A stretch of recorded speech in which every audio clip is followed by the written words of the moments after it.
हरिः ॐ वृषशैलाधिपये वदैवदन्नः वृषभाद्रीश्वरये वदैवदन्नः फणिशैलाधिपये वदैवदन्नः भगवान् वेङ्कटये वदैवदन्नः श्रीश्रीनिवास परदैवदन्नः श्रीश्रीनिवास परमं धनं न come closer and hold it. Thank you.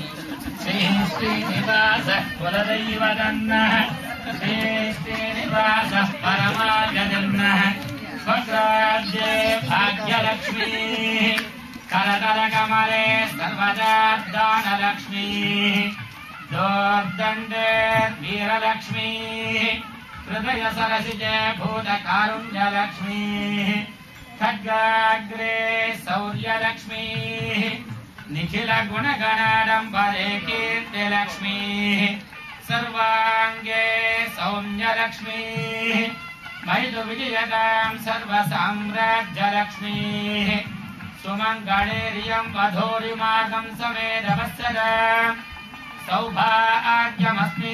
सौभाग्यमस्मीरत्वायादास्तं विपरेतन इमान् त्वमिन्द्रमेद्धसुभद्रागं शुभगां कुरु दशास्यां पुत्रानादेहि पतिमेकादशं कृधे येष वै स्वमराज्यायो यजते राजधिष्ठत्यायुजते प्राचीदिग्भागे इन्द्रो देवता इन्द्रप्रसादात् राज्याभिवर्धनमस्तुते तेन प्राचीं दिसञ्जयते तं दक्षिणा परिवहन्ति दक्षिणदिग्भागे धर्मराजो देवता धर्मराजप्रसादात् आयुष्याभिवर्धनमस्तुते तेन दक्षिणां दिसञ्जयते प्रतीचीदिग्भागे वरुणो देवता वरुणप्रसादात् पुत्रपौत्राभिवर्धनमश्नुते तेन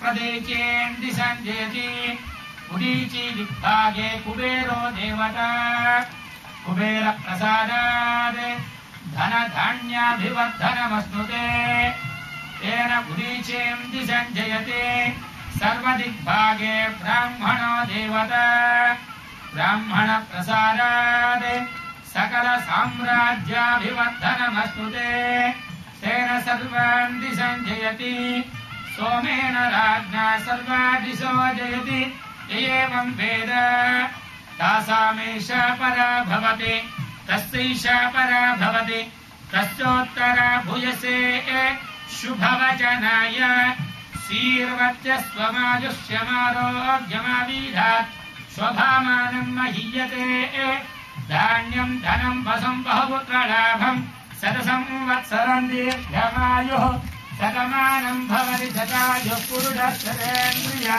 आयुष्येन्द्रिये प्रतिष्ठति लक्ष्मीप्रसन्न वेङ्कटेश्वर प्रसादबलसिद्धिरस्तु.